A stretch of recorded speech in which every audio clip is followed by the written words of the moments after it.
relationship, we have one person that is a pursuer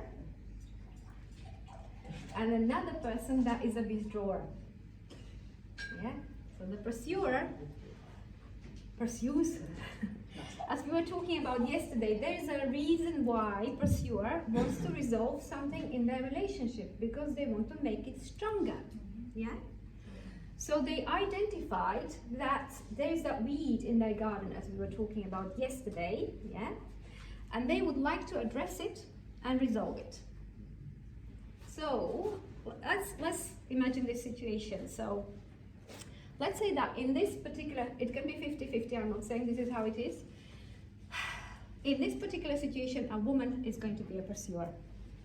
So she's thinking, I want to talk to him about this particular thing. Yes, when he comes home, I'll go and speak to him about this. We need to discuss this. This needs resolving. And she's having this dialogue. Women do this, yes, they are having this dialogue in their head. How they are going to actually resolve this conflict. They already know how to want to resolve the conflict, but they are going to just ask it just in case, you know. So she's thinking, and as soon as you walk in, she said, I want to speak to you about something. And the man goes in, oh my God. I just walked in, I just had a difficult meeting for I don't know how many hours. I just want to sit there, chill, put something on TV, and I don't want to think about anything, I don't want to talk about anything. I just want some peace. But she's going, it will take only 5 minutes, and it never takes 5 minutes. So she starts, I would like to talk to you about this. And he goes, can we talk about it a little bit later? Just give me half an hour. And she's thinking, no. I know we'll never talk about it if you don't talk about it now. So I need to talk to him about it. Now he's withdrawing, yeah? He's not paying attention. He's not making eye contact. He's like leaving the room. You're following him around. Yeah?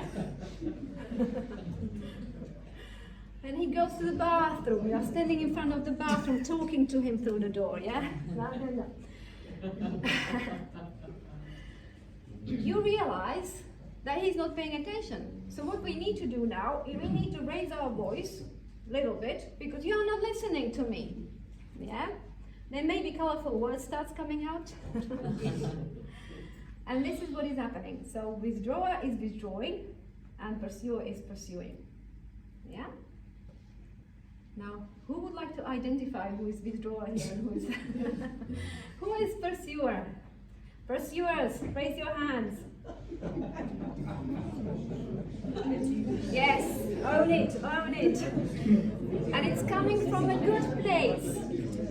It's always coming from a good place, because you just want to resolve the issue, don't you, pursuers? Yes. Yeah, absolutely. But what is happening here? Pursuer is creating an internal story. He doesn't listen to me. He doesn't care. He doesn't want to fix this thing that is so important to me. Yeah, it might not be that important, but it's important to me. He doesn't love me. That's the internal story of a pursuer. Now his drawer is also creating internal story. And it goes like this. There is always something wrong. I cannot do anything right. I am not good enough. I will never be good enough. She doesn't love me. What happens is we have unresolved conflict. And with each unresolved conflict, what happens? And that gap between you two, that emotional connection that you once had, is weaker and weaker and weaker. Yeah? So now we are getting to that conflict stage, the first stage of the relationship breakup. Yeah? If conflict is not resolved, it's going to just mount up on the top of each other. Yeah? So what is very important to know in a relationship, I'm going to tell you a story from Heathrow Airport. Yeah? I'm going to say, have you been to Terminal 5 Heathrow Airport? Yeah. Did you come through that terminal from Australia? I think we go from Terminal 5. Okay. Not from Terminal 5. So if you have, you know, there are these wide bubbles going around, very futuristic looking ones, and you sit in these wide bubbles that take you from the airport to the plane. I think they sit like 6 people or something. And I was sitting in this wide bubble with this couple, and she was like, well, he was like, they were elderly, and he said, these trains are so slow. And she just kind of looked at him and nodded. A few seconds later, he said, can't believe how slow these trains are. And she goes, like, I think they are timed so they don't crash into each other. And then he goes,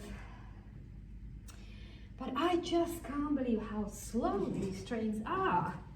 To which she then said, do you want me to get out and start pushing?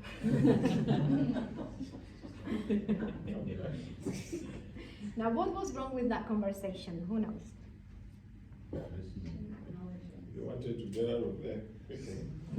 Perfect. You said it. What did you say? Not listening. She wasn't listening to him, wasn't she? Which, if she said, why do you have this issue? Why is that? Why does it bother you that these trains are so slow? Yeah? Understanding why he's saying that. Always ask your partner why. We are so quick to give answer and resolve the situation, especially men. This is what you do, step number 1. I don't need you to tell me what to do. I already know. I just want you to listen while I'm venting, yeah? So, we need to ask why, because if she asked why, then he would say to her, do you know what? I'm so worried because I've been having this leg pain or whatever, hip pain for the last few months. I am so scared that I will not make it to the plane on time. Yeah? To which she would say, oh, don't worry, darling. We'll make it on time because they have our luggage. They cannot fly without us. He was worried about something. There was clearly some worry in his, like he said it 3 times. He was clearly worrying about something. So, if she said, why is it bothering you that much? Then she could reassure him. He was looking for a reassurance. Yeah, I'm not leaving you behind, don't worry.